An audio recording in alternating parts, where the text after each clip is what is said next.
who is the ART coordinator. Our case will be coming in. Our case will be coming in from Eastern Province. Katete has prepared the case, but at the moment they don't have power. So Dr. Isaac Tembo is in the process of moving to St. Francis. So just a brief recap, tackling last week's session. We had Maybin Mumba, who is an M&E lead at CDC Zambia. So he looked at one of the monitoring, evaluation, and reporting indicators, MER indicator, which was TXML. It's a very new indicator. Essentially, it refers to the number of ART patients with no clinical contact since their last expected contact. So what is the operational definition? So these are the number of ART patients who are lost to follow-up or are actually confirmed death at the end of the reporting period. So the period we are using for lost to follow-up, for you to consider someone is lost to follow-up is actually 30 days. Previously, we used the World Health Organization 90 days. But because of various factors, such as getting people back into care easily and keeping them suppressed, we have reduced it to 30 days. It is reported on a semi-annual basis, okay? So that's Q2 and Q4, so March and September. When you have people falling under the TXML, which is treatment, that is mortality and loss to follow-up, they will not count as part of your TX car because they're actually not on treatment. So this is just one of the ways to make sure that we are giving good care. Okay, so this is a snapshot indicator. For the death, yes, you can sum them up and they're cumulative, but the loss to follow-up is just what is there at that moment because we know that it's changing.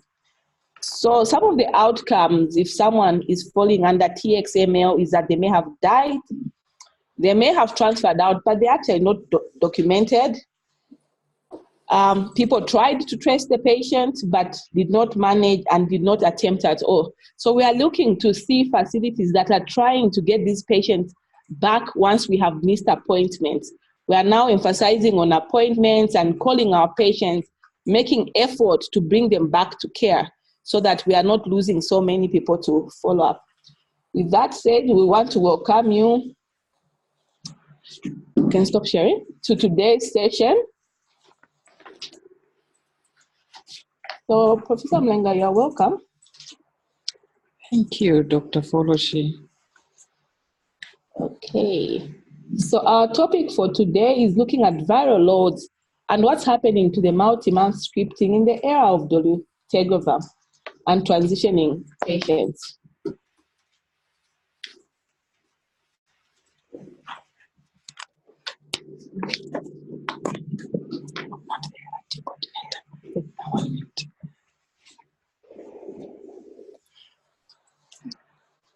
Good afternoon, friends.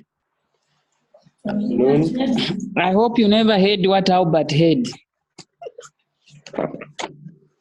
No, they didn't hear, as you can see. Yeah, that's good. Mary, whatever you heard doesn't go out of this room. So we wanted to look at the DTG rollout and also the multi-month scripting. We have sent a number of circulars regarding DTG, and I need to just inform the people there that DTG is a very good drug. And we have even moved, you see next month there will be WHO recommendations of DTG being used from children of 25 kg, staff ED, and Zambia.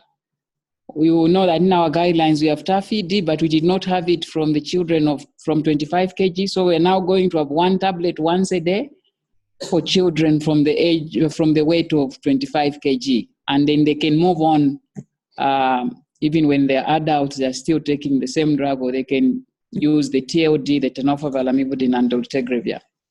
So this is an important subject, and this is an important drug, not just for adults, but now even for children.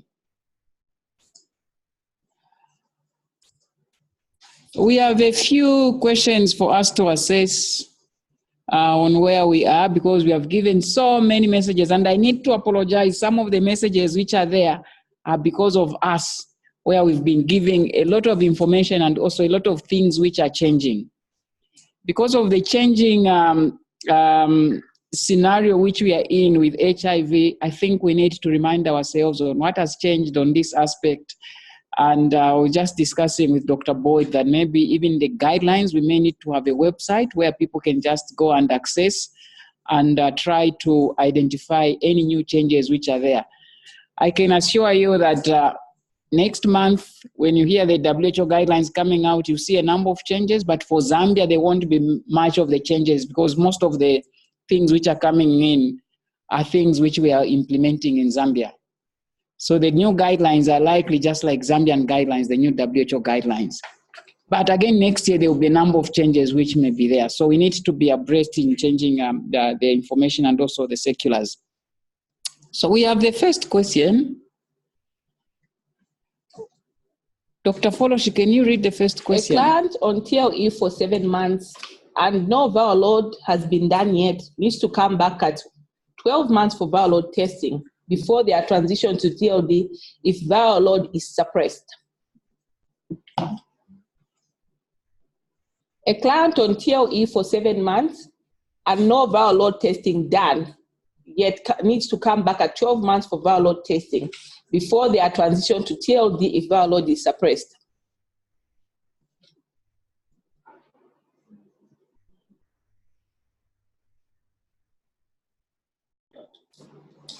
So the question essentially is saying, I'm seeing a bit of typos here.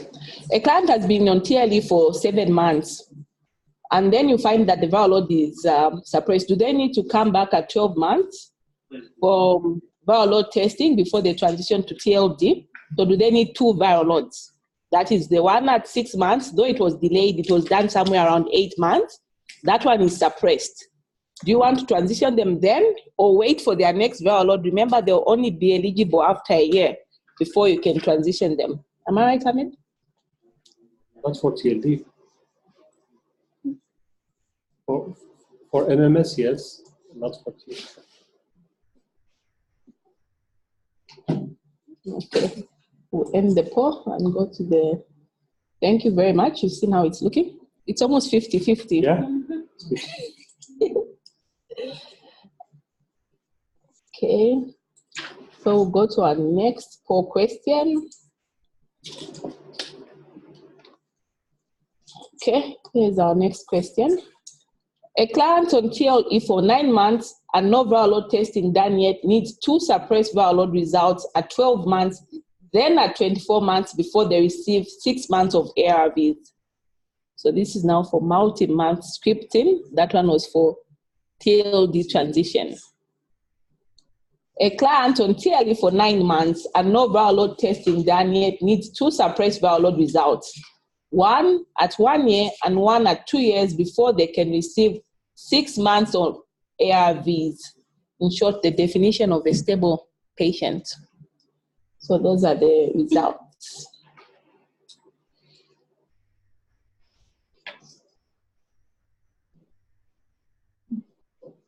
So this is just to give us a feel, so that even as we discuss, we can ask questions to Professor Mulenga. This is also 50-50. I must confess, Ahmed came up with these.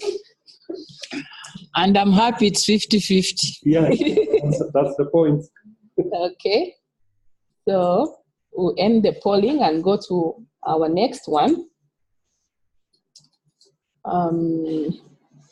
Sorry, let me just share those so that people can see what it looks like. We go to our third polling question. A client who has been on TLE for 28 months needs 2 suppressed viral loads results when seen at 28 months and 12 months later, that's 40 months, to be transitioned to TLD and be enrolled in 6 months multi-month dispensation. A client who has been on TLE for 28 months needs 2 suppressed viral loads when seen at 28 months and 12 months later, that's 40 months, to be transitioned to TLD and be enrolled in 6 months multi-month dispensation. A client who has been on TLE for 28 months needs 2 suppressed viral load results when seen at 28 months, which is about 2 years, and then they'll need another viral load a year later for them to be transitioned to TLD and receive 6 months of multi-month dispensation, also known as MMD.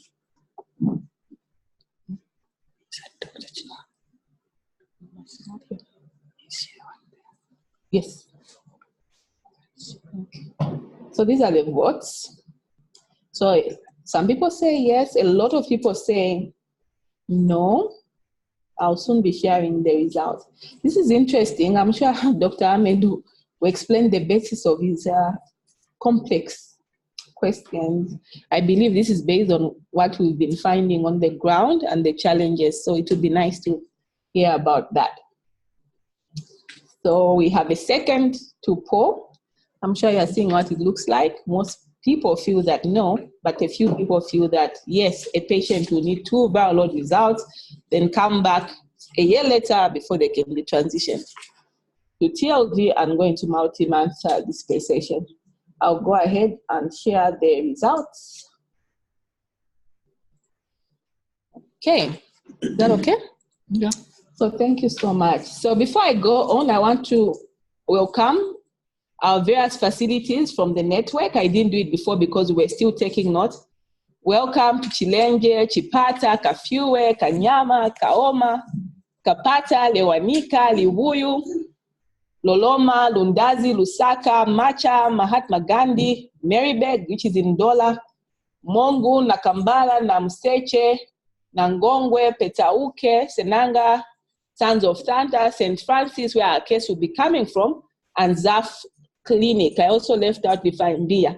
But a special welcome to our colleagues from USA. I know I've seen Sonda and Dr. Crispin Moyo.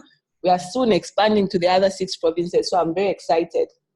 Thank you all for joining us. What is showing these boxes?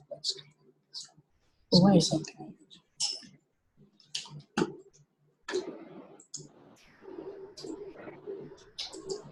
Hello?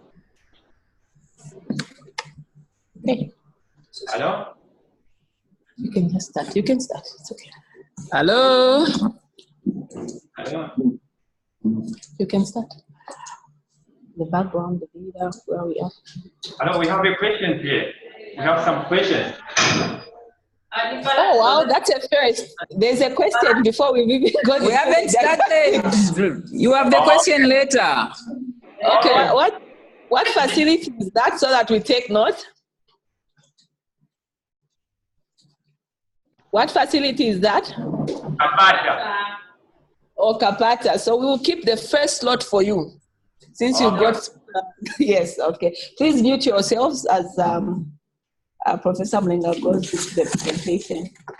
So this is a very short presentation, and as I said, we have realized that the information which we have sent out, even centrally, at times has been a bit confusing, and also that there are certain things, decisions which have been made by the 2 task forces, so to say, the one which is looking at the DSD and also another one looking at the TLD transition, which there have been changes, and those changes have not reached the people out there at the right times. Some of the changes which have been done, in fact, even now, what I'll talk about are not yet approved, but it's something which we generally agree and they should move on. We don't have to wait for that. We know that the 2 issues, the transitioning to TLD, and here I need to emphasize when we say TLD, we also need to bring in TAF-ED, the tenofovir alafenamide with emtricitabine and dolutegravir. The key word there is the D, which is the dolutegravir, which is contained in both elements. So dolutegravir introduction in our program is very key, and also the month prescribing or dispensing. Then we've seen that we are behind in the targets which we had set, and we know that these two are very key for us to have HIV epidemic control.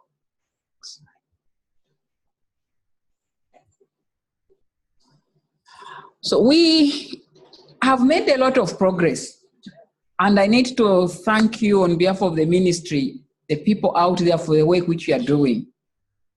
Right now, we have close to 160,000 or so who have been transitioned to TLD. We have the largest number of people on TLD in this region. Uganda, Kenya, although Kenya have gone behind now, and Zambia, you're doing very well. South Africa, this is when they're introducing the TLD. They haven't even started in its introduction in that large program. So we need to thank you people for the work that you're doing. The last 6 months, I think, we have seen tremendous improvement in the numbers. But we are not yet there where we needed to have, at least by the end of the year, above 50% to be on TLD. But also, we expect the people that are stable on ART, about 80% of them, to be at least be given the ARVs for longer periods, for 6 months or more, or 6 months maximum. But also we realize that we have challenges. Some of the issues are not just related to you, the prescribers or the clinicians or the nurses or the pharmacists. Some of them has been something to do with the viral load coverage. We know both these two aspects are related to viral load. And also we know that at times it's us, the managers, who have not given the right update at the right time. And also at times it's been ourselves who are in the clinics who are not maybe adhering to the prescription patterns.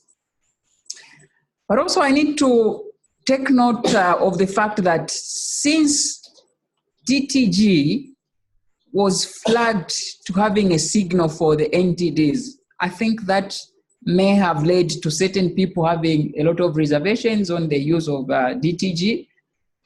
I'm glad to inform you that the latest data which we have as of last week has shown that we have had 2 more NTDs in Botswana. But now the exposures, last time when we discussed this, the exposures which were there were about 600 exposures. Now we have had 2 more NTDs, and in those, the neurotube defects, yes, Dr. Folosh, and in those 2 more, the exposures have now increased to close to 2,000. So we are now have more information that these neurotube defects, even though reported with DTG, they may not be related to DTG, and I'm using the word may. So still the risk is there, or the alarm or the signal is still there, but the data now is moving towards the safety of DTG in pregnancy. So even next month when the WHO guidelines come out, they are going now to affirmatively say DTG is the preferred first line. Then TLE, and again it's TLE 400, not TLE 600, even in the guidelines which are coming under WHO, TLE 400 is the alternative. And this is a blank statement for all populations. Then you can now look at these subpopulations on how can we prescribe differently in those that may not be eligible for DTG.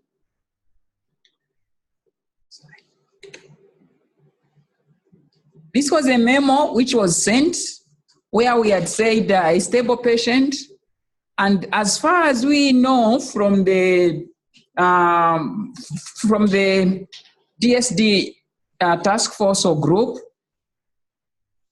they have not written to us to say we are changing the 2 documented viral loads, but an agreement has been done. It's 1 documented viral load. So someone who has been on ART, the duration is 12 months, on ART for 12 months. But if they have one documented suppressed viral load, then they qualify as long as they don't have any RV toxicities and they don't have any OIs and they have good adherence, then they qualify for 6 months multi-month dispensation.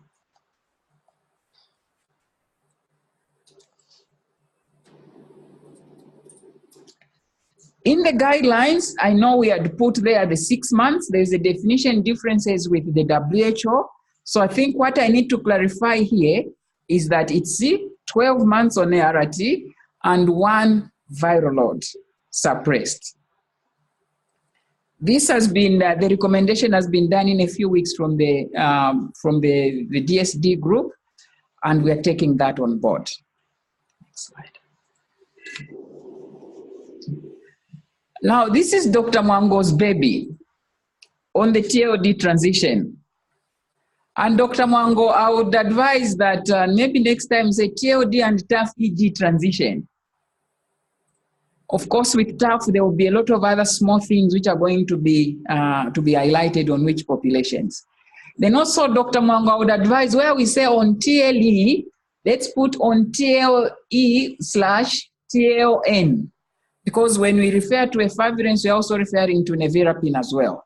So if someone who is on tenofovir efavirenz or tenofovir nevirapine, and also let's include, you know, when we give these guidelines, we cannot include everything, but it's for healthcare providers there to know on which ones are our preferences. If you have a patient who is on abacavir, lamivudine and efavirenz, and they don't have renal issues, they can also move to the TLD. So under that TLE, it's not just the TLE, it's the principle which we need to get.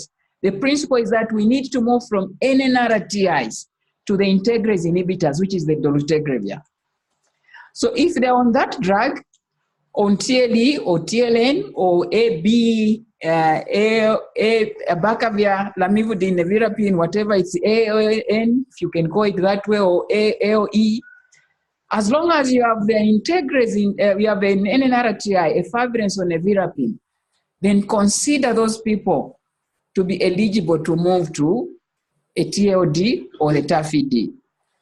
So if they are on those drugs for less than 6 months, this is where we are saying for now, we are built on for those who have been on less than 6 months, let's not transition. And if there are any questions on why we are not transitioning that, we can discuss that. But that has been made more in a programmatic way for those that are on less than 6 months. And you're going to see this. There will be changes from the task force we've discussed with Dr. Mwango's team. But if someone has been on ART for more than 6 months, they have a viral load. And again, here I need to say we have revised this. It's 1 viral load. So if they have a viral load, which is 1 suppressed confirmed viral load, then you switch them to the TLD or the TAF-ED, depending on which drugs and the situation. Of course, TAF-ED, there are very few numbers which we expect. Then if they are not virally suppressed, then you have to assess them for failure. If they are treatment experienced, then here we have an issue if someone is just treatment experienced. Because if they're treatment experienced, we may know that certain drugs may not work. And that's why you have that no. If someone is not treatment experienced, then you may just move them straight to the TLD. Next slide. Dr. Mwango. I'd like to go from Dr. Mwango. Yes, Dr. Lloyd. Any comment over the transition to TLD? This is your baby. Right. I think I've taken note of the recommendations on the TAF-ED, which we definitely are in the process of including in the new materials that will be coming out. And the TLE stroke nevirapine is also incorporated. So that has already been taken into account. The removal of the 6 months prior to the viral load and transitioning to TLD will be removed from the coming materials. And also, I think we'll be talking about this very shortly, the requirement for contraception or family planning will also be removed to make it much more accessible for women. So those are the key changes which we will definitely be incorporating.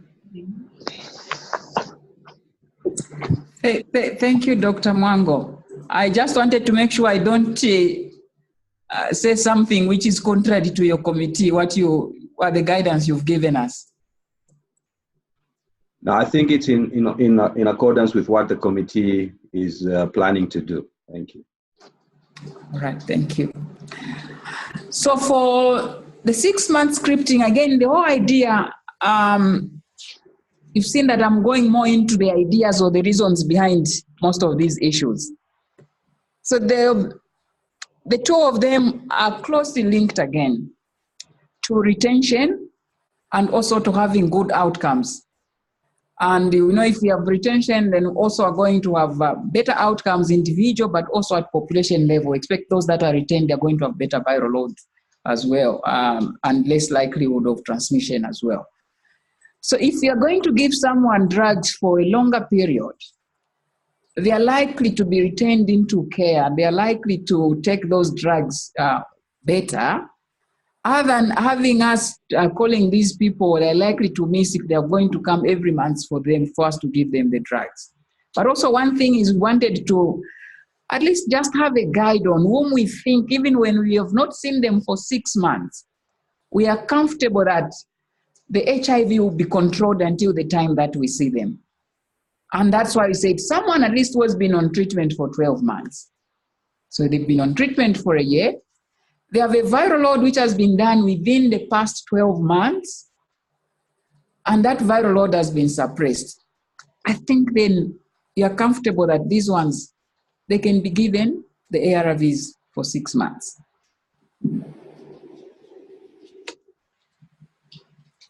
I'll go back to the questions. We'll get back to these a bit later. Maybe we get some comments from the network. We'll welcome any questions. I guess we'll start with Kapata, or any contributions from the network. Kapata, please go ahead with your contribution.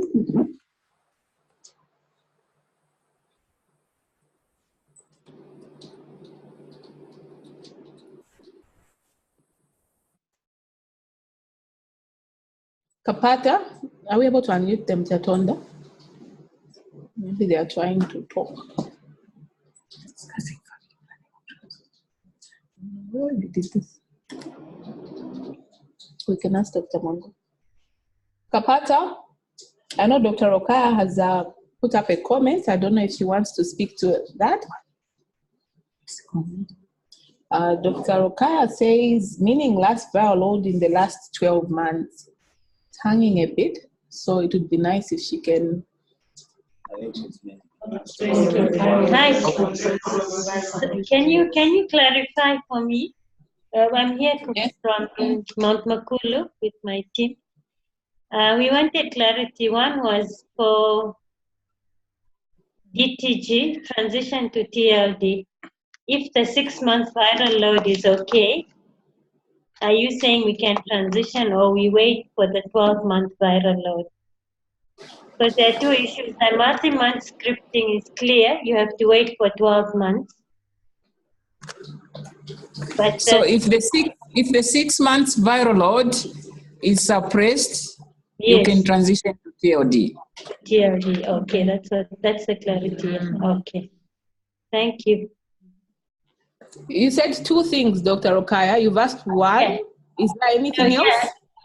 I was just clarifying for TLD transition, 6-month viral load is fine, but for multi-month scripting, it should be 12 months. On treatment. Oh, on treatment for 12 months. Treatment, yes. That's just the clarity. Thank you. With a viral load done within 1 year. So, yeah. Okay, Kapata, please go ahead. Chatonda, please find Kapata. Hello? Oh, also, yes, please go ahead. Yeah, you've already answered part of the question. We were wondering why the person who is in a cardiac group, he comes after 6 months But those on for mouth-to-mouth scripting, you say we should give them for 2 valid viral loads. Whereas those in target groups, they can join a target group with 1 valid viral load result. So that was our discrepancy. So, but now we are clear that with 1 valid viral load result, you can transition them for more than 12 months. Treatment for more than 6 months. 12 months. For more than 12 months, sorry. Yeah. Yes, thank you. Yes, that's the position, yes. Do you want to rephrase that? Because you used abbreviations such as CARDs, community adherence groups. I know he said something. What's the message? So then the message is, first of all, for the mouth-to-mouth scripting, you need to look at the first is the duration. How long has someone been on the ARVs? So it should be 12 months minimum. So if they've been on the ARVs for 12 months, then in terms of the viral load, has the viral load been suppressed? So we're not going to look at the 2 viral loads. So it may have maybe 1 viral load which has been done. And we are going to have maybe someone has been on treatment for 5 years. Then they have never had a viral load. Then a viral load has been recently done and they're suppressed. You can still go ahead and move that patient to the mouth-to-mouth scripting. Okay. I think I saw Bill. Bill, do you have any questions or any contributions to this? What has been your experience on the ground, Dr. Bill, with the TLD transition? What are some of the challenges and with getting people to take 6 months of ART? I know there are some facilities where the pharmacists have said, no, I'm not giving 6 months. I don't want all these ARVs to become one conglomerate, one big ARV. What has been your experience? Have the facilities been receptive? Bill, I'm very sure I saw Bill Nsamba from Limba. Yes, Bill. Thank you. I'm calling from Vubwi, New District, Lusangazi District. Okay. There's a new district. Apparently. Yes. Actually, we are very happy to hear this change because we have been struggling. We didn't have a clear orientation on how to handle the issue on 1 viral load for definition of stable client. We are really happy for the change on definition of stable client. It's going to help us to transition a lot of clients and push a lot of clients on the CAG and all the DSD models. And the issue on the pharmacist, I think now we are getting along because they have started understanding the need of pushing this client on 6 month or the mouth-to-mouth scripting. So I think we are doing that. We are helping them to understand that, and it's going on well. It's going on well. But the challenge is just on the issue on the family planning for those who requires to go on the DTG. So we are pushing that family planning should be brought closer to ART, so that those who refuse because they want family planning but it's not as far, to make sure that the client, they go on family planning and they get DTG. It shouldn't be a barrier for them to get DTG. So we are advocating for family planning to come closer to ART services so that women benefit from that. Bill, you've said something very important. Yes.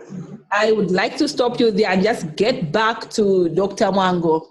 Bill is saying the ladies, the women of childbearing age, they need contraceptives. So that has kind of slowed them. So they are now pushing that contraceptives be brought closer.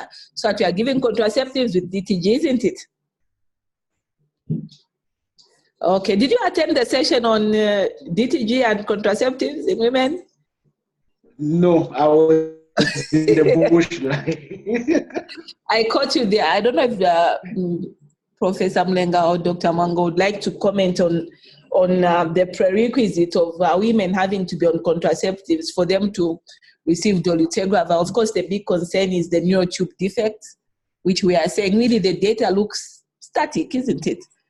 We are still, there's a signal there, but we don't know if it will be clinically significant. What's your comment on contraceptive and the use of dolutegravir for women? So the it's desirable for the program if a woman can be on contraceptives. And we are not like other countries which have said long-term contraceptives. We're saying effective contraception. Okay. But again, it's a choice. Remember, we are moving into a choice.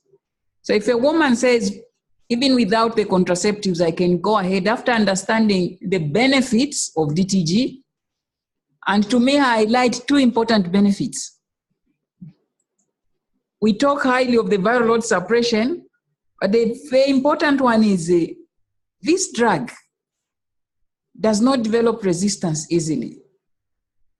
And in countries where the resistance has been very high for the NNRTIs, more than 10%, of course for Zambia we are below that, but because this drug doesn't develop resistance easily, it's a drug to go for. Then also, it's tolerable. I was in a room last week where we had different people living with HIV from across the globe, where they started mentioning of the effects of the efavirenz. 600 milligrams, when people on 600 milligrams, first of all, they thought this drug was okay. When they moved it to 400 milligrams, there was rapid, in fact, marked improvement in the CNS effects. And some of those in that room, they moved from efavirenz, the 400, to the TLD. Then they saw again marked improvement in terms of what they were feeling, even the strength. So of course there are differences in the efavirenz depending whether it's 600 or it's 400. Of course 400 is better than 600, but again you cannot compare the 400 to the DTG. So give the woman this choice. The benefits which they have in terms of feeling better, and also the benefit they have in terms of the drug resistance, which also translates to benefit at a program level. But they need to weigh the risk which may be there, we're saying may be there, for pregnancy-related outcomes. And if the woman decides that even with contraception, I'm willing to go, without contraception, I'm willing to be on this drug, then give them the drug. So we should not say contraception should always be there for a woman to be given the DTG. Let's leave that to the woman to make that choice. So they can decide between efavirenz 400 or DTG. Yes, exactly. They can decide if they say, oh no, I think I may have issues with this. They may decide to remain on efavirenz 400. Of course, in that same room, I saw there are some women who thought that efavirenz 400 was better for them, even those who were not in the reproductive potential. So here what we're encouraging is a choice, but let's give the full information of the benefits which this drug has over the other ones which they're using, and let the woman make that decision. Thank you so much. Do we have any more contributions from the hub or from the network? I just want to acknowledge that Livingstone, Mazabuka, and Chadiza have joined us. Mary, would you like to say something? It's really a question.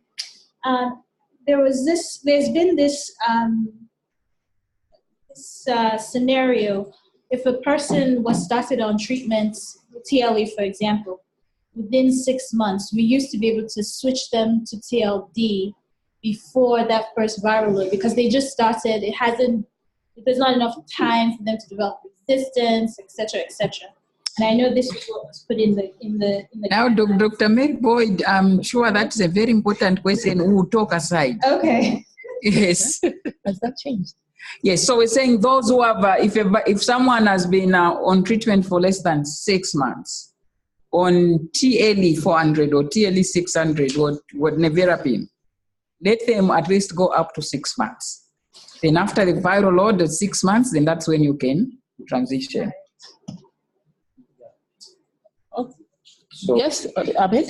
Well, I just wanted to re-emphasize again what Professor Mulenga said in terms of the duration on ART elements of the decision of whether a client is eligible for TLD transition or MMS. So you need at least 6 months on ARVs for someone to be eligible to transition to TLD.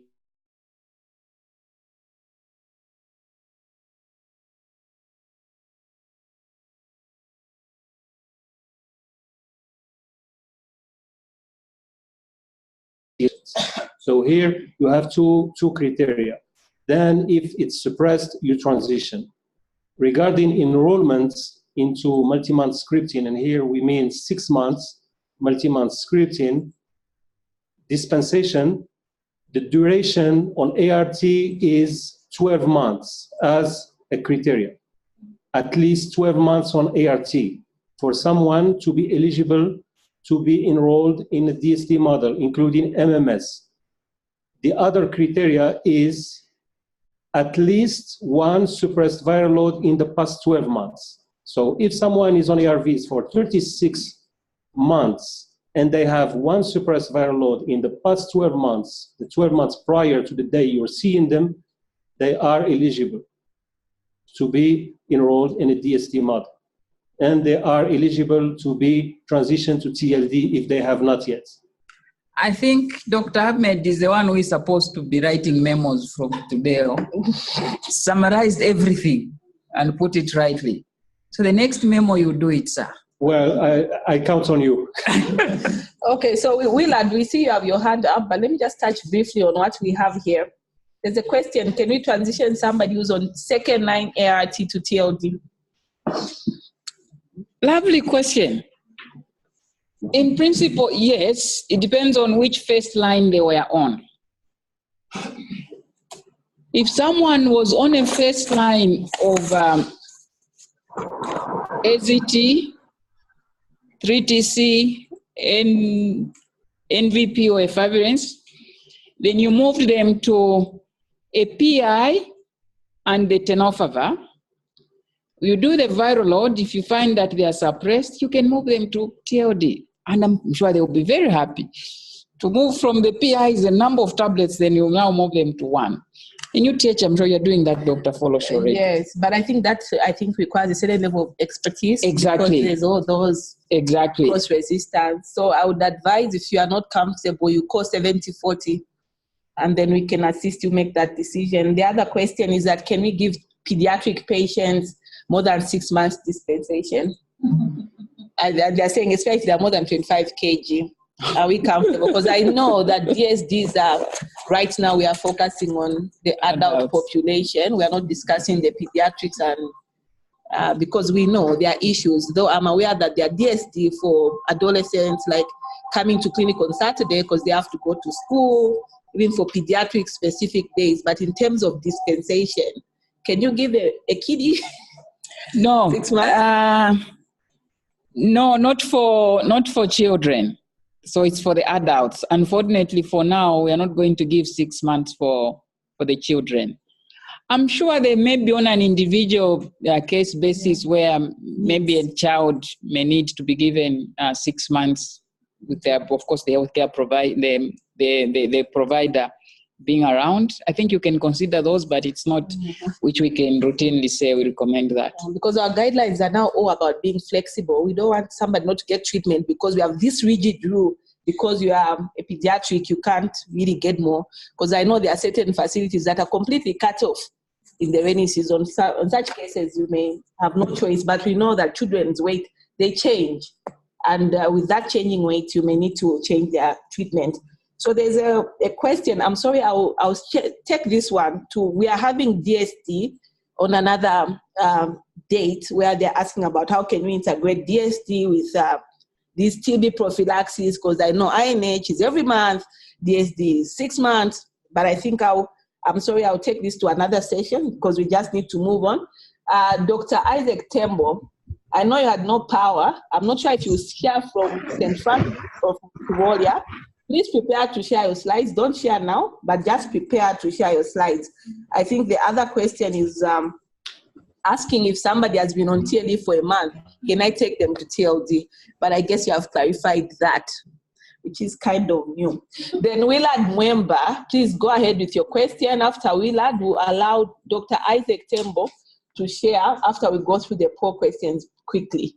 Willard Tembo, please go ahead with your question. Dr. Moyo, how are you as we wait for the question? Willard Mwemba, please go ahead. Dr. Moyo will unmute you for a microsecond. Muted again. Okay. How are you, sir? I'm all right, thank you. How are you? You're so humble today. I don't know why. I just wanted to make a brief comment on the mouth. Sorry, Willard, you have broken. Maybe you moved further from the Scripting for is that we don't have enough stock in most of the health facilities that we have. So even when from the clinical part we are interested in putting people on, who are stable on 6 months, we have a challenge with the pharmacy part. I don't know how that can be resolved. So we have our colleagues from pharmacy. Please, is Anita here? Thank you. And Brian, please come forward and help us answer this one. We are making a recommendation for 6 months. It's okay, we shouldn't put you on the spot. You have to answer on behalf of MSL. Oh, no. So like even Chilanga is saying they don't have enough stock to give the 6 months. Any comment on that? Okay, we have adequate stocks at central level. And we had anticipated that, of course, with this multi-month scripting, we are going to have higher numbers of patients again coming. We have even brought forward some of the shipments, which were supposed to come in October. We are going to receive them in August. I'll have a meeting with MSL tomorrow afternoon, and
Dr. Sombo, if you are getting me, we have no sound. I don't know if it's the mic that side.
Sorry, we lost connection for a while. I went on mute.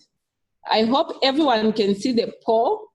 question. A client on TLE for 7 months doesn't have a viral load done, but eventually does, and they come back.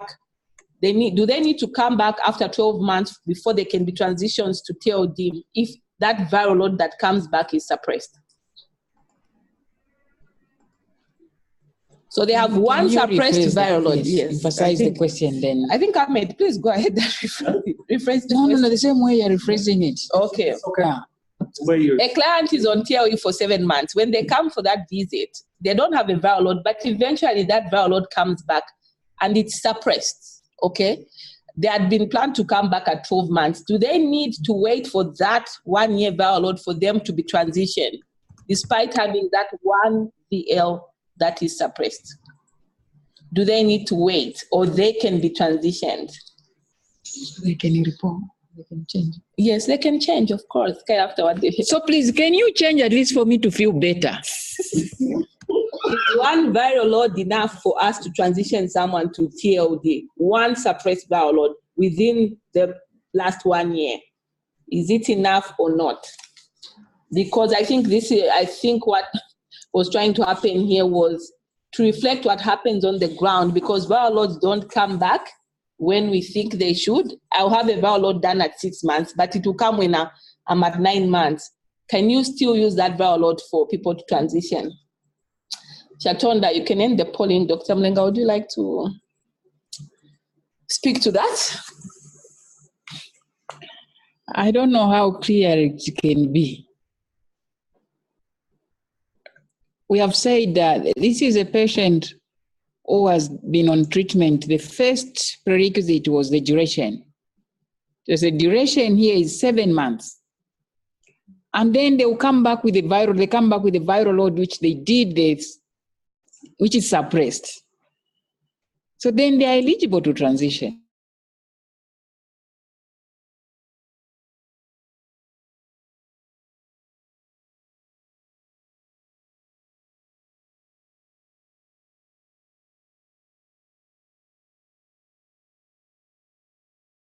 Done needs 2 suppressed viral load results at 12 months and then at 24 months before they receive a 6-month ARV.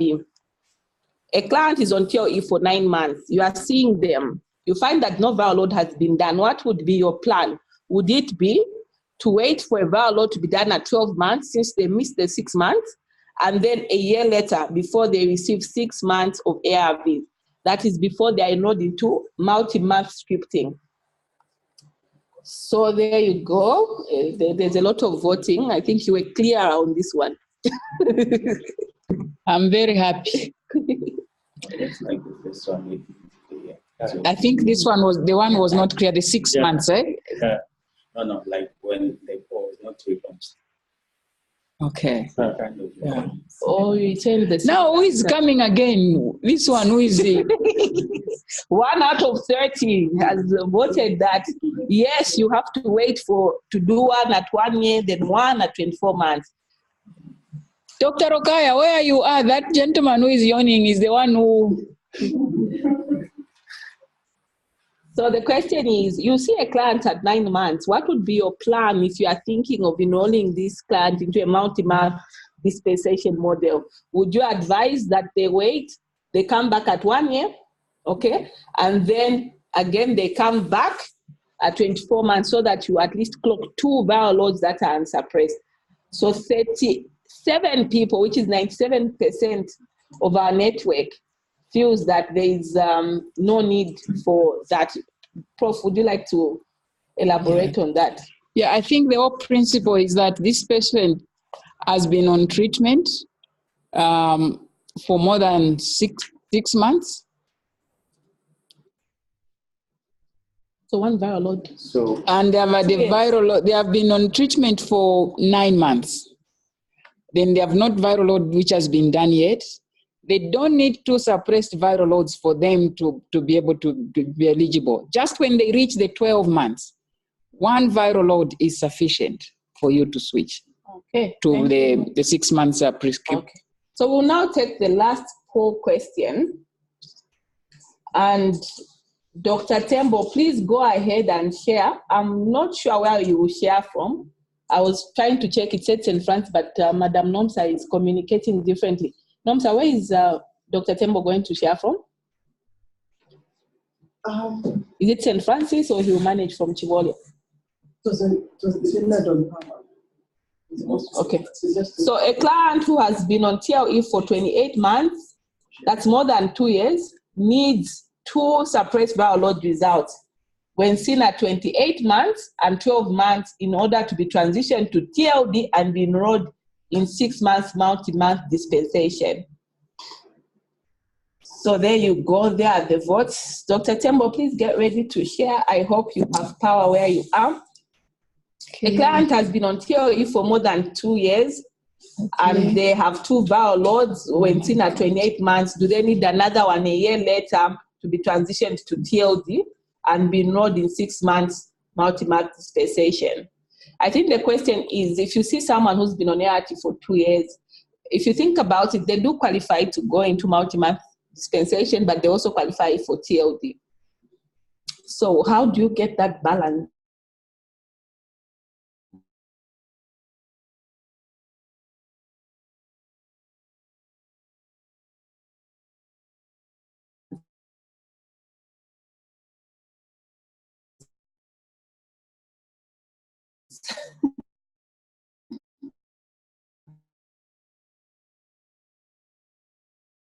Okay, we can't get a hold of Dr. Mwangi. I'm trying to end the polling. Okay, fine. Dr. Tembo, we are now waiting for you to go ahead. So the answer here is there is no need to have prolonged wait. Someone on ART for 2 years and they are suppressed, you can actually do both in one visit, because already the fact that a patient is suppressed is a signal that they are responsible, that they are adherent. What suppresses patients is actually themselves taking the drugs. It's really not them coming to a facility. Thank you so much. I think this is St. Francis sharing. Thank you so much, Dr. Tembo. I know the presenter is Annie Kawele, who's a clinical officer and ART provider. Please go ahead with your case. Though we can't hear you, sorry about that. They are sharing from St. Francis, but the case is actually from Chivolia. But there was a bit of a power issue in Chivolia. We cannot hear you, Dr. Tembo and team. Annie?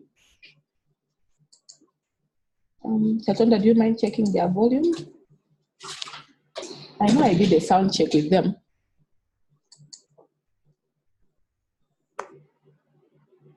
Kawele, Annie, and Dr. Tembo, we cannot hear you, but we can see the case, which is good.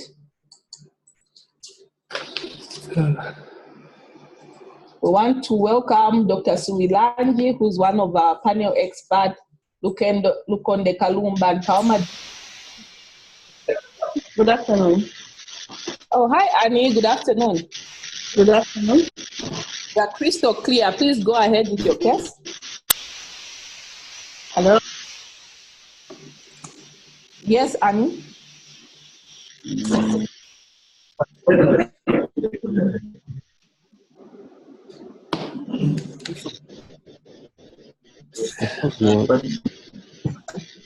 Hi, Annie. Please go ahead and present the case. Good afternoon, doctor. Are you able to hear me? We can hear you very well, but you may have a device. We have Dr. Mel. Sorry, Annie, you have another device playing in the room. Tell everyone to switch off their phones. We are getting feedback. We had one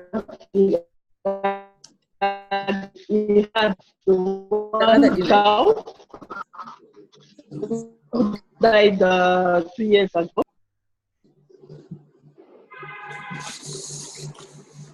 The case. Yes, the case. Hi, Annie. Please go ahead and stop sharing the screen. Would you like us to share from here? Is that better for you?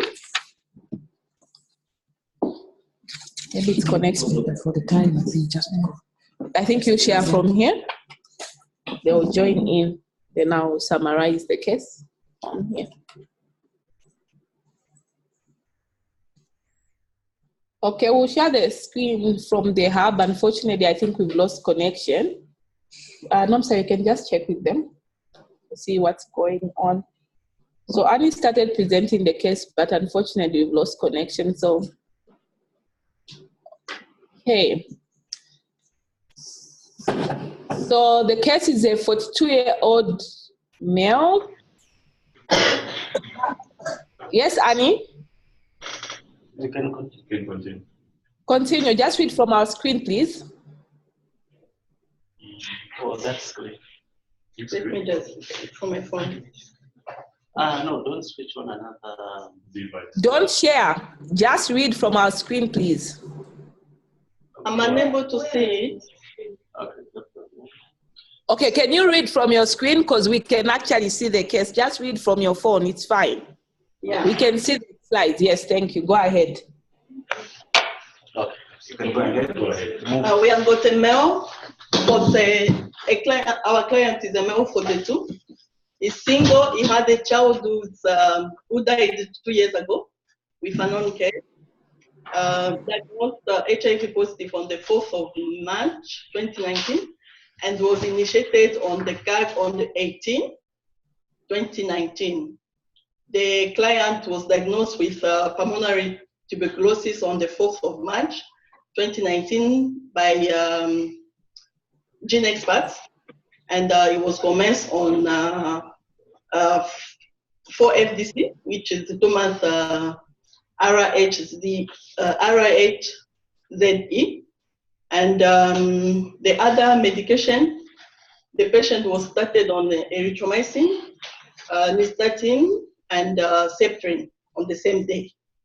And our patient, the height is, weight is 42, BMI 15, the BP was 168/42, the pulse 116 beats by minute, and the temperature was 36 degrees. Then the patient, we were suspecting that the patient had a Kaposi sarcoma, but bacterial pneumonia and orophageal candidiasis. On examination, the general condition was fairly good. No jaundice, no pallor, no cyanosis. Oral examination, third with whitish lesion, the tongue and the buccal cavity. The face was darkish, lumpy lesion, no discharge, and the palate was normal. On the respiratory system, we had a few crepitation. This is our X-ray that we had it done at St. Francis. We had sent for the X-ray, and which this one was taken, and the patient was reviewed from St. Francis by doctors in room 18. And on the 18th March, this is our clinical timeline and lab results. On the 18th March 2018, the patient was started on TDF, 3TC, and the efavirenz. The viral load was not done. The CD4 on the 8th of May, it was 264 copies by copies. And the HB was done on the 4th of May, 7.1. The palate, the 22 May 2019, that was 44 times and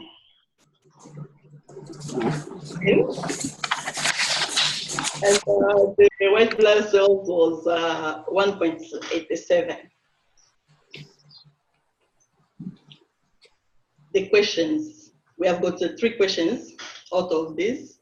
We want to know if this patient can be considered for TLD. The second question is if the lab has Kaposi sarcoma, can we still give chemotherapy in view of the low white cell count that the patient has? And the third question, what would be the way around handling this low BMI of 15, which are the Okay. Thank you so much, Annie. I'll quickly summarize your case. So we have a 42-year-old male who is single. He had an HIV diagnosis on the 4th of March of 2019. I guess this was actually found at the same time when he presented with signs and symptoms of tuberculosis.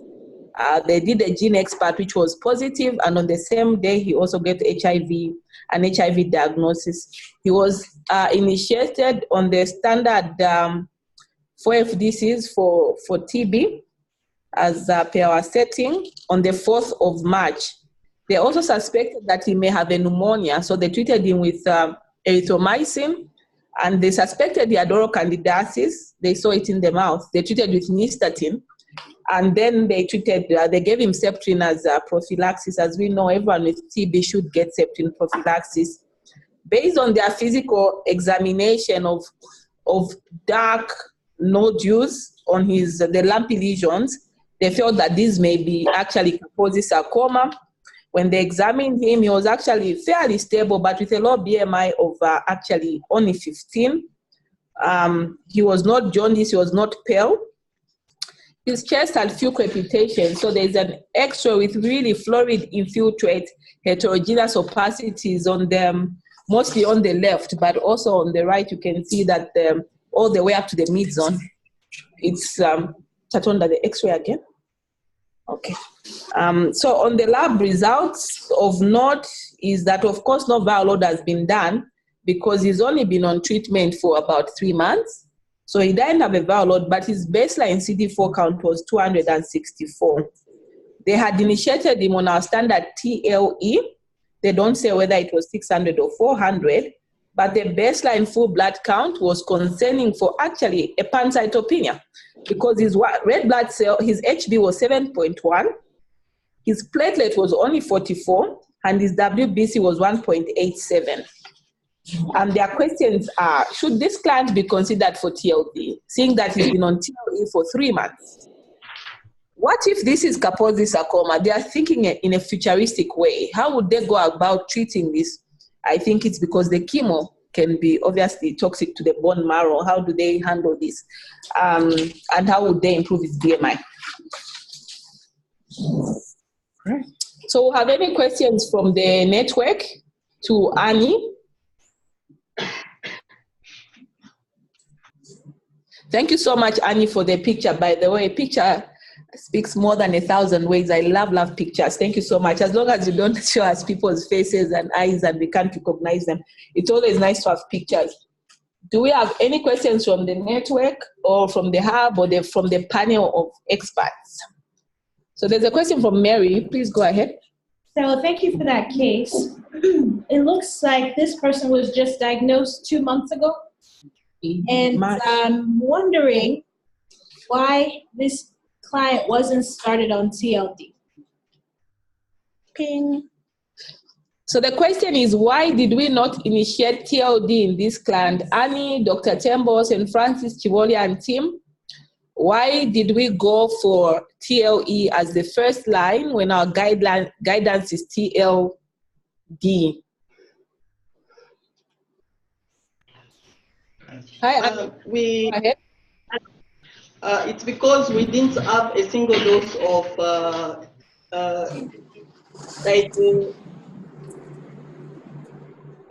Dolutegravir. So they did not have single dose DTG. Yes, TB. For TB, because remember the diagnosed tuberculosis, they would have to double the dose of Dolutegravir. They do not have the loose Dolutegravir. I don't know, Dr. Mulenga, do we have, is it on a order basis, or how do people go about? So we advise MSL that the DTG standalone should be available at the provincial level. So if where you anticipate someone needs to do the double dose, then you can just order from the provincial hospital. Which I guess would also sort of answer their question if you're considering for TLD. He's still on ATT for another good 2-3 months. So you would still have to order the DTG. But I think the question is more in line with our guidance. If someone has been on TLE for 4 months, can we consider them for TLD? This question has come up time and time again. What are we saying?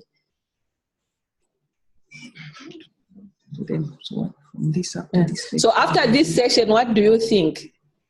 You can throw it to them. Dr. Tembo, you are with Annie there. So Dr. Tembo, what do you think should be done for the first question? We were suggesting that probably if we can have the DTG drug so that we can double up while he's taking his TB drugs, that will help us. Because he's still having some months to finish up with the TB therapy. Okay, but now let's look at the duration. How long has this client been on treatment? 4 months. 4 months. So do they qualify after this discussion for changing them to TLD? No. Based on the duration, okay. But now let's look at just in a few weeks from now. Will they qualify if the viral load comes out less than 1,000? Yes. So what we need right now is let's prepare. They have drugs to be available. Even if they are on TB treatment, let's have the other additional dose to be available so that we can immediately switch that patient to the TLD, and let's have an additional drug, the standalone DTG. But if you think about it, if there will be over treatment, so he'll be finishing the ATT anyway. So he will probably not even need that additional. So if they'll still be, if they'll be off TB treatment, and remember for your case, the difficulty which I have is for you how you're going to know that this patient has responded to TB treatment. So these are depending on which model we are going for you to diagnose really that these are termed cured of TB. If you're satisfied that they are cured of TB, then of course you can just go ahead and use the TLD. But if you need to prolong therapy for TB, then you may need to have that extra dose with the TLD available. May you please show the X-ray again? The X-ray. Yes, Annie?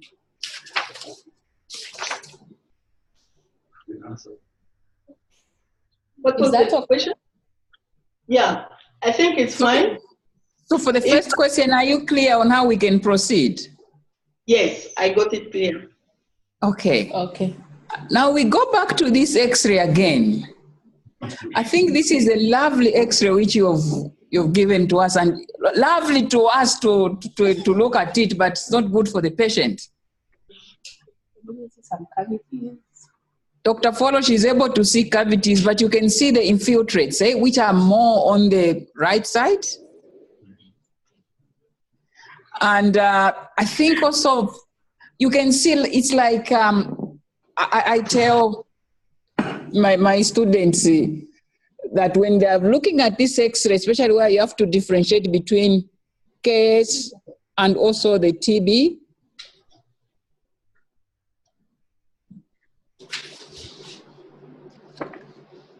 this X-ray looks as though if you put cotton wool on a plain X-ray, you have those cotton wool infiltrates. You can see them there, especially on the right side, as though you have put cotton there.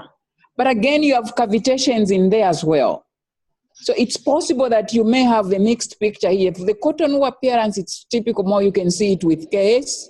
Also, fungal infections would also be able to see them. So this could be KS, yes, on the X-ray. It could also be TB. The cavitations are also likely to be more on there. I cannot see the lymph nodes clearly. The hyalinopathy bilateral, I can't see them clearly, but you can see that there are cavitations here. So it may be TB on its own, or it may be the case, both of them as well. The gene expert was positive. So gene expert was positive, so there is TB, and of course it agrees with those cavitations which are there, and also the infiltrates as well, especially that they are lower, the upper lobes are free, especially on the right side. So you may have both diseases in this client. Okay. Do you have any more questions? I know PHO is asking, what is the baseline? Lusaka PHO is asking, what is the baseline CD4 for us to initiate TLD from Lusaka PHO?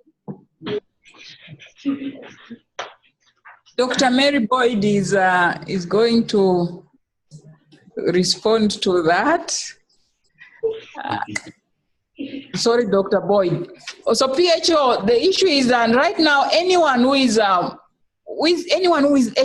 we don't look at the CD4 to initiate therapy.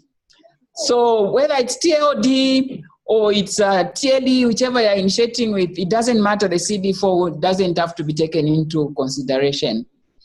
There were fears, of course, the integrase inhibitors, if you give them with low CD4s, is iris going to be much more likely in those patients? We have studies on Dolutegravir, based on Dolutegravir, and locally as well in the region. The Botswana, they've presented now huge data sets on the use of Dolutegravir based on the low viral CD4. Iris is not different even though. So you can use the DTG, even those CD4 of 0, you can use DTG.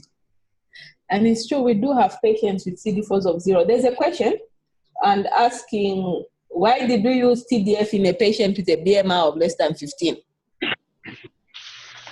BMI of less than 15. Why did we use TDF? From Mazabuka. That has come from Mazabuka. I'm sorry, Tim, I don't know of any data which shows if you have a low BMI, you cannot use DTG, or you cannot use TDF, or you cannot use TAF, or you cannot use this. I don't know, unless you meant the creatinine clearance. Yes, so they are asking what the creatinine clearance. Unfortunately, we are unable to calculate it because creatinine was not provided. So we need the sex, we need the age, we need the creatinine to calculate. But it's something useful to think about, especially when an individual is particularly small. Always make sure the creatinine clearance is above 50 before you use TDF. There's a question here for you, Annie. Was a biopsy done on those skin lesions? I know you said in case these are Kaposi sarcoma. I think the question is, what steps are you taking? Have you ordered a biopsy? Was a biopsy done? I'm not sure, but the answer is no. I don't think that it was ordered. Not yet. Thank you so much, Annie. I guess we'll take that as a recommendation, isn't it? That for Kaposi sarcoma to be treated, you need to actually biopsy it. The other comment from Dr. Roka is, why are we keeping this Dolutegravir provincial? Why not bring it closer to the facilities where your TB burden is higher? So, Doctor, why we put it initially in the province is we needed to know an estimate of the numbers which will be needed at the district levels, how much they need to supply. Remember, what we are having is this DTG, the standalone. It's limited amounts, and we need to be at least accurate. This is the first time it's coming in for the sake of the quantification. So we needed to have, in the first pool, to have saturation in the provinces, and you can easily get the drugs from the provinces. I know you can get the drugs within 24 hours from the province, even on a bus. So if you have an estimate of the burden, each district is supposed to get from the province. Thank you so much. Dr. Sivile, the question number 2 is, if lumps are actually Kaposi sarcoma, KS, can we still give chemo in view of those cell lines that are down? You know, the low white cell, the low HB, the low platelets. You know, if this turns out to be Kaposi, can we give chemo? Good afternoon, Dr. Foloshi. Can you get me? Yes, we can hear you, Sivi. Okay, thank you. First, I would like to comment on the same diagnosis of Kaposi sarcoma. The CD4 count, which is high, probably goes against Kaposi sarcoma. It's over 200. Yes, I've seen the case. I've seen cases of Kaposi sarcoma with CD4 counts which are high, but you don't expect it to be probably that disseminated. Would have loved to hear the color of the sputum. Does it have blood and so on? So those are some of the signs that probably point to Kaposi sarcoma. Yeah, I'm not an oncologist, but the little that I know on oncology is a low white cell count is not a contraindication to give any chemotherapy, even that which lowers white cell counts. The issue is monitoring and what you do when those white cell counts, do drop down, or if it's the platelets that, whatever, that does drop down. Yeah. And it also, that would be my answer. Yeah, that suppose people would want to treat it, but from where I stand, I doubt if this is Kaposi sarcoma, but I guess this is a question of if, which is never a good question in practice. So I think in general, what we are saying is that we need to order a biopsy for these patients. And if indeed you have a challenge if the diagnosis comes back as Kaposi, because we do know Kaposi is one of those that really can cross CD4 counts. I know it's notorious for that. That's one, so we cannot dispute. And it's very good that you are thinking about it, because if indeed what we are seeing in the lung is both, it means you will need to treat it. So one of the things is you look at how these lesions respond to the ART, because I know if it's stage 1 Kaposi sarcoma, you don't even need chemo. But if at all you do need chemo in this patient, as Dr. Sivile has said, we use the blood panel for monitoring for toxicity. But if you are starting off with what almost looks already like a toxic bone marrow, what we do is we dose adjust. Instead of giving 2 grams of the vincristine, we'll give you 1 gram, which is lower. And we won't give you the whole panel. Remember, we treat with vincristine, bleomycin, paclitaxel. We'll start with only 1 drug and then monitor and then titrate. It's a bit nuanced, but just to say that even if you have something that looks that bad, you can still treat your Kaposi sarcoma. You just dose adjust and adjust your panel. I don't know what you want to say, Dr. Mulenga. Yeah, so it's right what Dr. Sivile and Dr. Foloshi have said. It may be case combined with the TB. TB, we know we have a confirmation. Then in terms of the treatment, she's right. There is no contraindication to start the cytotoxics. However, the one which I would be very much careful of if I was the one giving the medication is the bleomycin. This patient, you already said, has there are crackles as well. And when you look at that X-ray, the bleomycin can cause the fibrosis, which can cause the confusion for you, the healthcare provider, whether it's the TB progressing or it's the KS progressing. Then also it's notorious for causing the pneumonitis as well, the bleomycin. So bleomycin is the only drug, because of the confusion and the effects it may have on the lungs, is one which I would avoid. Reducing the dose on vincristine would be ideal, but also doxo, if the heart is not involved, you need, of course, to have an echo done as well before. Then you can give the doxo as well. So what you need here first is having the diagnosis. If we can have the digital diagnosis for KS, that would be better.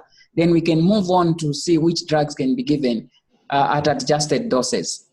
Okay. Thank you so much. I know we've been joined by Dr. Tarsila from PHO, Dr. Msiska, but this is Dr. Tambatamba, actually. If I look, I wonder if she can see us. But there's a question, why have we changed direction from TLE? Why are we saying now we have to wait for the 6-month mark for viral load? I think from Bill. Okay. Why are we changing direction? So there are largely 3 issues. One of them is you start someone on, and the point Mary brought out is the key.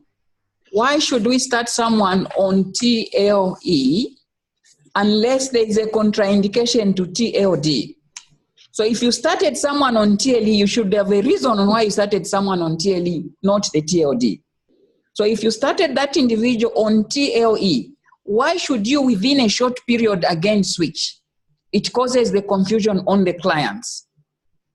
That is one point. Then the other point is also when we looked at the quantification, the number of drugs which we are going to have, we look at how much of the TLD should we bring in, how much of the TLE should we bring in. So we anticipated that healthcare providers are going to prescribe rightly the TLD from the beginning. And if they do not have the TLE as well, we had also anticipated a certain amount of the TLE. But the confusion and also managing the logistics, we said it's better they go on up to 6 months on the TLE, then after 6 months on TLE, for those that were wrongly initiated, Because for you to change at 6 months, it meant that you wrongly initiated someone. Because that person should have been. Dr. Folosh, wow, that's strong. Yes. Because if you after 2 weeks or 2 months, you start thinking of switching, it meant you never did the job at the beginning. If you do the good job at the beginning of initiating this patient on TLD, we should not think of transitioning these patients immediately after. And remember, here we are dealing with human beings, and they lose confidence as well. Within a short period of time, you start switching. At 6 months, you have the reason this patient is suppressed. Because this patient is suppressed, you move them to this other drug. You even have a good reason for it to say, okay, now that you're doing well on this, I think let's move you to a better drug. So the main issue here is let's initiate the people rightly at the beginning. Unless those people say they don't want to be on TLD for any other reason, pregnancy related or any other reason, those are the patients that you can continue on the TLD. Thank you so much. So, Annie, I'm going to run over the recommendations just quickly for you. So for the first one, we are saying now there's been a move. You will have to wait for 6 months before making the decision to actually switch. You get a viral load on this patient. If they are suppressed, you can go ahead and treat them to TLD.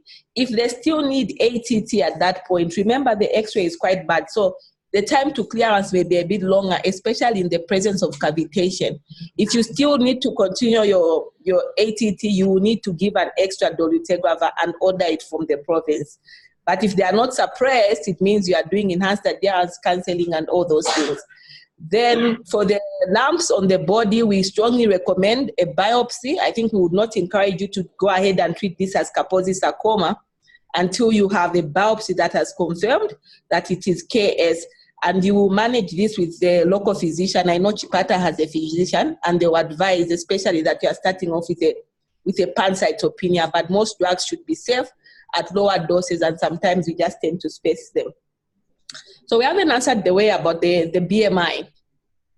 How do we approach the BMI? So the BMI, there is no contraindication to giving it based on the BMI. So if someone, here the only risk is, because this patient has a lower BMI, you just have to rule out renal failure. Because if someone has a lower BMI, they are likely to have renal failure, and that's why blindly, without having the creatinine in someone who has a low BMI, would not advise for you to give the TDF. And that's where you can give the TAF, ED. You can also give maybe the abacavir as well. Otherwise, on its own, there would be no need of you worrying. Just let them, of course, have a good diet, emphasize on that, and also move on with giving the drugs which you are, the TDF if the kidney is okay, or TAF if the kidney is not okay, or abacavir in that case. So the BMI just improve on the diet issues. Otherwise, there is no contraindication to the ART and refer to the TB treatment based on that. And with treatment on ATT, the weight does go up, on ART weight does go up. And of course, you may need to engage the dietitian. Dr. Sivile, go ahead and just wind up this. Yes, I think one of the recommendations should be to repeat that hemogram. It was done in March. It's a long time ago. And if you look at this case, looks just like this was just sputum positive TB, and that is a gene expert. And that's why there was that pancytopenia. Once it's repeated, the white cells, I'm sure, will be okay. The red cells will be up, and the platelets will be fine. And there'll be no worry about this discussion on chemo. So results like that, always good to have them repeated, especially when you're treating. So I think I'll make that to be very strong recommendations. Yeah. So let's repeat the full blood count, Annie, because we know that TB can cause a pancytopenia, especially if it disseminates. As for the weight, we would ask you to consult your dietitian, but also with time we expect it to peak. Do you have any questions, Annie, before Dr. Mulenga just winds up with one more thing? Hi, Annie. Dr. Tembo and Annie. Anyway, I guess we lost them, but you can. I think also just to emphasize to the team, as we give the DTG, let's monitor the weight.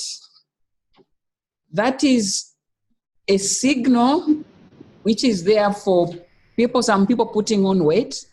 It may lead to some people dropping out, especially women, if they see that they are putting on weight abnormally. So please, let's monitor the weight as well for these women and also the men, but more on women. In South Africa, they have seen it more in women, but it's just one trial. So we should not alarm people out there, but let's just monitor. We see how the weight is among the patients who are on the DTG. And I see we have you back. Did you hear the recommendations, including the ones on the need to repeat the full blood count? I did. I've noted everything. Thank you. Thank you so much for your case, Annie. Thank you for the picture. Great, great case and great question. It really brought everything that we've learned home. Next week, we'll have Dr. Sivile talking about drug-drug interactions in ARVs, like Dolutegravir and rifampicin. Thank you so much. We'll see you at 2:30 on Monday. Thank you so much, Professor Mulenga.